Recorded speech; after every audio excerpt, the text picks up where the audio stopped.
मंडी में किसान सभा और सीटू ने मिलकर सेरी चांदनी पर केंद्र और प्रदेश सरकार के खिलाफ जमकर नारेबाजी कर विरोध प्रदर्शन किया और उपायुक्त के माध्यम से प्रधानमंत्री को ज्ञापन सौंपा।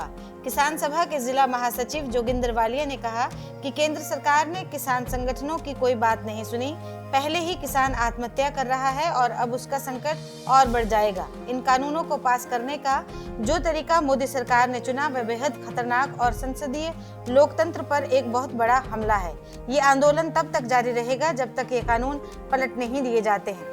8 जो राष्ट्रीय स्तर के किसानों के संगठन है और मजदूर जो संगठन है वो मिलके जो है पूरे देश के अंदर आज जो है वो पूरा भारत बंद है और उसके उपलक्ष्य में आज मंडी के अंदर जो है वो एक सांकेतिक जो है वो हमने धरना प्रदर्शन किया हुआ है, क्योंकि सरकार ने अभी हाल ही में जो 3 विधेयक है कृषि के ऊपर उनको जो है वो लागू किया और जिस तरीके से लागू किया वो अपने आप में एक अनडेमोक्रेटिक बिन लोकतंत्र की हत्या करने के तरह उन्होंने किया। और उसमें जो राज्यसभा में जो मेंबर थे राज्यसभा के उनको बाहर निकाल के उसके बाद जो है चुपचाप मतलब जो है वो बिल पास किए गए।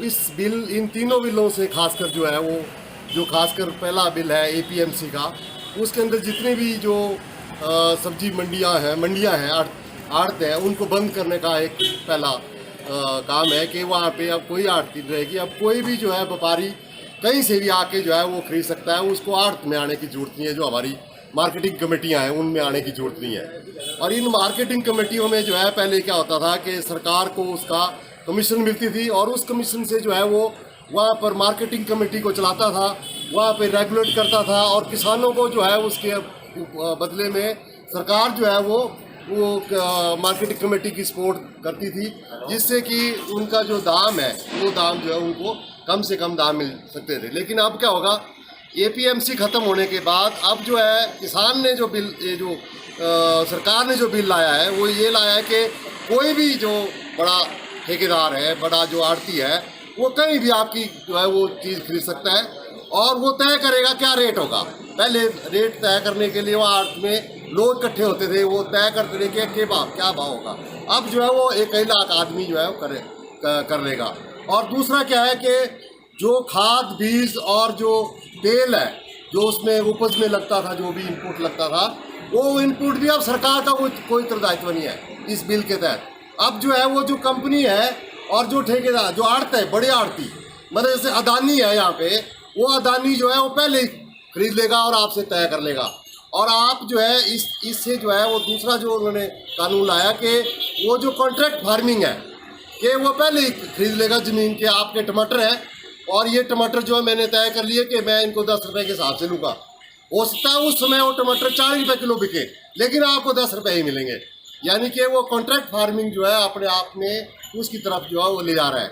और तीसरा जो सबसे महत्वपूर्ण जो बिल है जो आम लोगों के लिए है वो एसेंशियल कमोडिटी एक्ट जो है, उसके अंदर क्या था, पहले खाद्य सुरक्षा के नाम पर जो है सरकार जो है तलन दलहन ये जो क्या कहते हैं प्याज आलू, इसको जो है वो उसकी लिमिट थी कि आप जो है 10 टन यानी कि 100 कुंटल के ऊपर जो है कोई भी व्यापारी जो है नहीं रख सकता उसको। अब जो है कोई भी व्यापारी जो है जितना मर्जी जो है वो होर्डिंग करता है।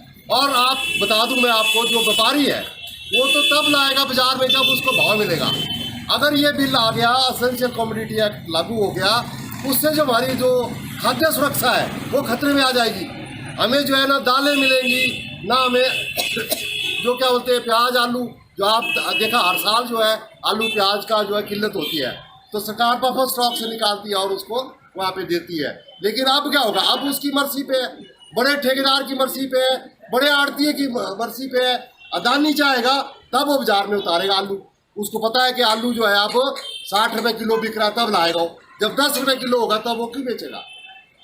वो है ये तीनों। और लास्ट में जो हम ये कह रहे हैं कि आप बोल रहे प्रधानमंत्री 3 बार जो है स्टेटमेंट दे चुका और सरकार के जो तोमर एग्रीकल्चर मिनिस्टर वो भी स्टेटमेंट दे दिया। क्या स्टेटमेंट दे दिया उसने?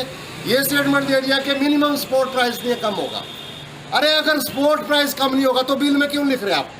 उस बिल में लिख दो कि हम मिनिमम सपोर्ट प्राइस जो है वो देंगे। लेकिन आपको मैं हैरानी की बात करता हूँ कि अभी मक्की जो है खरीदी जा रही है मक्की का भाव जो है वो 1300 रुपये जो मार्केट में वो जो है खरीदा जा रहा है, लेकिन जो MRP है वो 2400 है। क्यों नहीं सरकार 2400 दे रही है उसको? 2400 कुंटल रुपये क्यों नहीं दे रही है सरकार उसको? नहीं दे रही है। वो बोल रही है कि क्या बोलते हैं, उसके ऊपर कोई प्रोविज़न लॉ तो है नहीं हो। जैसे मनरेगा का कानून है, आपको 100 दिन का रोजगार देना पड़ेगा, नहीं तो उसके बदले में आपको कोई रोजगारी भत्ता देना पड़ेगा। वैसा कानून नहीं है वो, सिर्फ उन्होंने बोला कि हाँ मिनिमम सपोर्ट प्राइस कर दिया। और मैं बताऊँ आपको, जो है पिछले 10 साल का सपोर्ट प्राइस देखो, इस बार 2% रेट बढ़ा है मिनिमम सपोर्ट प्राइस का। पिछले 10 साल में जो उससे पहले का 6 और 8% रेट बढ़ा है। ये अपने आप में मतलब सरकार जो है मतलब बिल्कुल जो है वो किसानों के साथ धोखा कर रही है और किसानों को गुलाम बनाना चाहती है। और सारी की सारी नीतियाँ वो अपने जो बड़े सरमाएदार हैं अदानी अंबानी, उनके होगा। अब एक फार्म फ्रेश जो है अदानी का यहाँ पे शोरूम आएगा, वो सारा कुछ खरीदेगा और सारा कुछ वही तय करेगा, सब कुछ वही मतलब तय करेगा। ये होने वाला है, इनका हम कड़े शब्दों में विरोध करते हैं। और देश के अंदर जो है ये मैं इस तरफ ले जाना चाहता हूँ कि जो किसान लोग हैं जूझ रहे हैं, अभी जो है नए नए कानून ला रहे हैं। अभी जो है अभी बल के अंदर जो है वो एयरपोर्ट बनने जा रहा है। एयरपोर्ट बनने का मतलब यह है कि जो किसानों की ज़मीन है वो कौड़ियों के भाव खरीदेंगे। 1,60,000 रुपये बीघा जमीन खरीदने लगे हुए हैं, वो रेट है सर्कल रेट, और उसी ज़मीन को जो है वो कौड़ियों के भाव से उसको अदानी को दे देंगे। एयरपोर्ट बढ़े चाहे नहीं बढ़े, वो बल की ज़मीन अदानी ले लेगा, उसके बाद बढ़ेगा कि नहीं, क्योंकि फिजिबिलिटी है नहीं। 10,000 करोड़ रुपए कोई खर्चेगा, उसको 100 करोड़ रुपए की आमदनी चाहिए, तो एयरपोर्ट कहाँ बढ़ेगा? और एयरपोर्ट भी 2100 मीटर बन रहा है, वो तो पहले हमारे पास भुंतर में पड़ा हुआ है, हमारे पास धर्मशाला पड़ा हुआ है, हमारे पास शिमला पड़ा हुआ है। ये तो बिल्कुल लोग जो है अन्नदाता की ज़मीन को जो है लेके, वो जो बड़े सरमाएदार बड़े जो आड़ती है उनको ज़मीनें देने की और बनी है। तो ये आज जो है हम इसका प्रोटेस्ट कर रहे हैं, हम मांग पत्र देंगे कहते हैं प्रधानमंत्री को कि इन बिलों को जो है वो रोके।